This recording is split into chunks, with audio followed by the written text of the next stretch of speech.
again to part 5 of life's greatest question. Why am I here? Why are you on earth? We've been unpacking our unique shape. We started by looking at spiritual gifts. We looked at our heart. What is in your heart? What are you passionate about? We looked at abilities. What are those things that you do with minimum effort? And now we are looking at personality.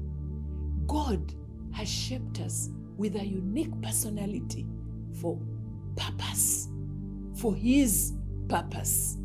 Some of us are extroverts, like me. Some are introverts, but that's okay. That's because I'm called to do something else. When I was growing up, I admired girls who were collected and humble, looking also together and quiet. But when I would try to be like them and keep quiet, people would ask me, are you sick? Because that's not me. I'm an extrovert, I'm outgoing, I'm full of energy.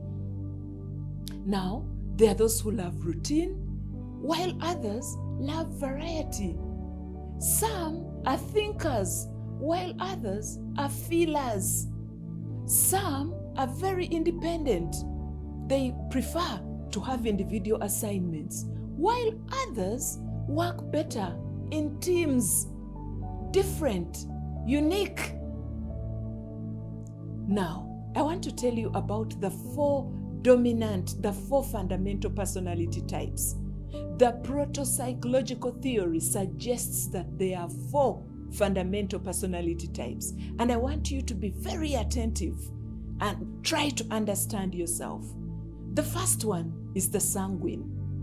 The sanguine is primarily very talkative, very enthusiastic, very active, and social. Sanguines tend to be more extroverted. They enjoy being part of a crowd. They are social, they are outgoing, they are very charismatic. Now we have the second personality type, the cholerics. These are also extroverted. They are quick thinkers. They are very practical. They are very strong-willed. They are easily angered. They easily get annoyed. They are very self-confident. They are self-sufficient. They are very independent-minded. They usually want direct answers, answers that are to the point. They are very firm while communicating with others. Do you see any cholerics in the room? My team in the room? The third one, the melancholic. These ones are very analytical. They are detail-oriented. They are deep thinkers. They are feelers. They are introverted. They would rather be alone. They don't want to be singled out in a crowd.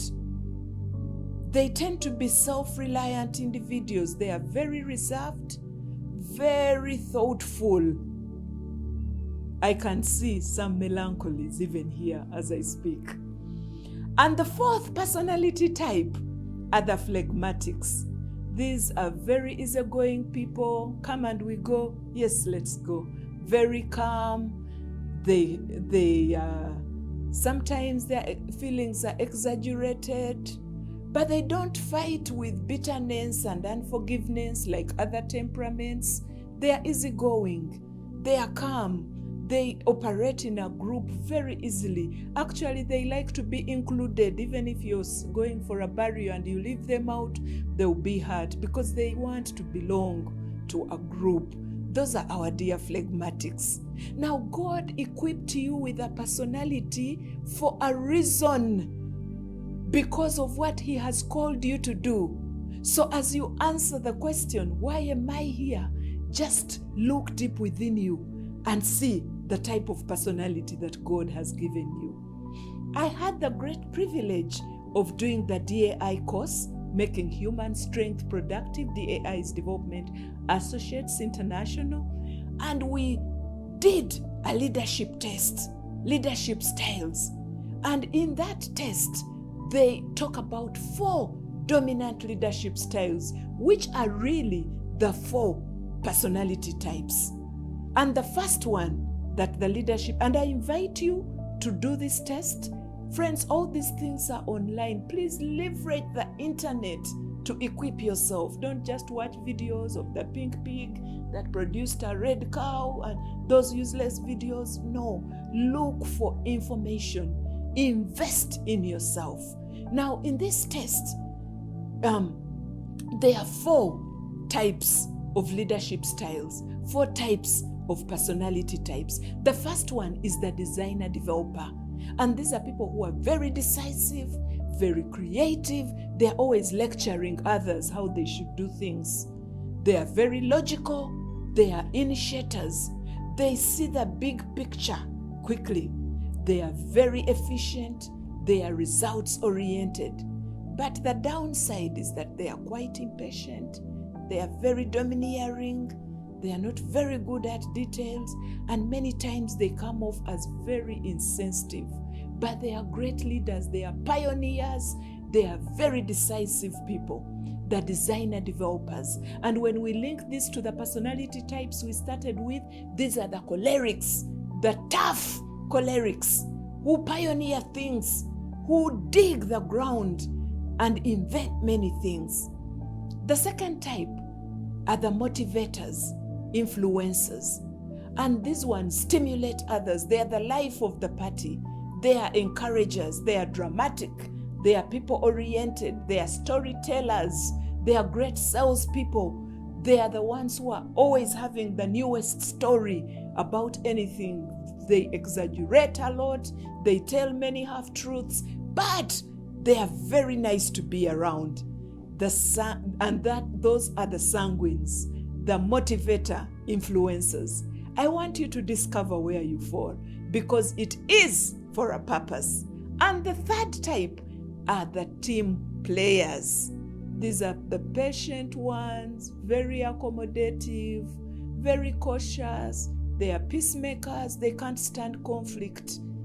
They are very dependable. They fear to say no. They can load themselves with all assignments without having to say no.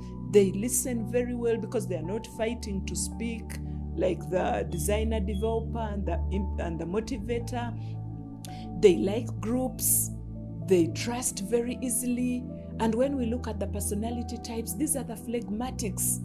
Easy people, nice to be around. If you have them on a team, they are very supportive. They don't fight for the limelight. They are ready to push you to the limelight as they support you from the background. The fourth one are the implementers. These are our friends who are very detailed, very accurate, very orderly. They like to find assignments. They are serious. They are very reliable, very moralistic. The Bible says this. The Quran says this. I must do this 5 times a day. They stick to the rules and regulations. I have a friend who has worked with the civil service. She falls under this implementer, melancholic personality. And every time she quotes the standing orders, she says the standing orders don't allow that. You can think she reads the standing orders every day, but that's her unique personality. So what am I saying today? Embrace your specialness. Know and appreciate your uniqueness.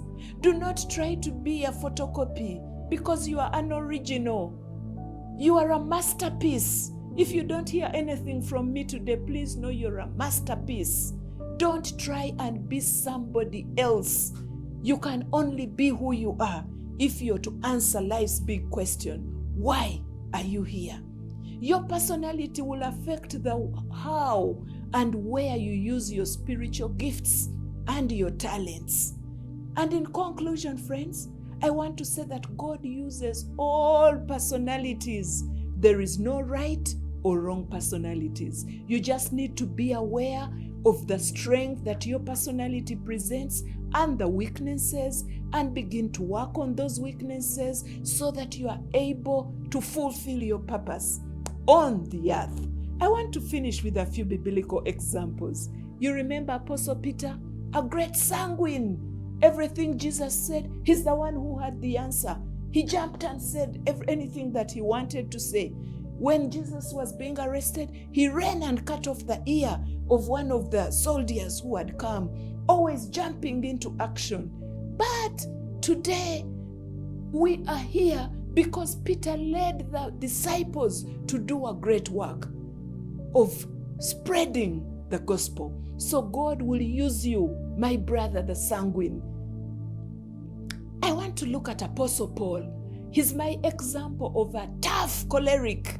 And I want to think Moses was also a choleric.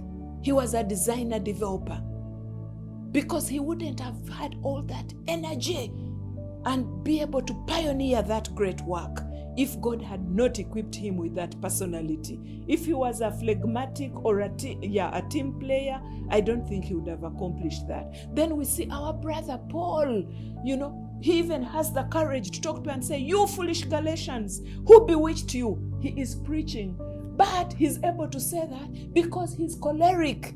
That is his personality. He will not come and say, "Oh, sweet Galatians," say, "You foolish Galatians, who bewitched you?" Then I want to imagine that Prophet Jeremiah and Prophet Elijah were melancholic. Ask me why. The way they responded to certain things. At one time, Elijah says, "Lord, I just want to die.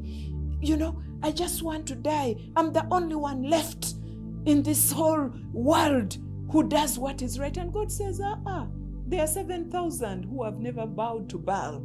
Melancholics seem to are prone to depression many times because they reflect so much. They get so hurt. They are great feelers. And I want to think that Joshua, who takes over after Moses, was a great team player, because many times we see people encouraging him and saying, "Just be courageous. Just you be strong. Just be like Moses. You'll be able to lead these people." So God chooses leaders. God places us according to our personalities. So explore, discover, celebrate your personality. I am choleric. I am a designer developer, and I've embraced that, minding the weaknesses that this carries. But I'm not trying to be a team player. I'm not trying to be a motivator. I'm not trying to be anything else. I am a designer developer, and I celebrate that. Celebrate what God has made you. Thank you, friends. We have 2 sessions to go, and please join us. God bless you.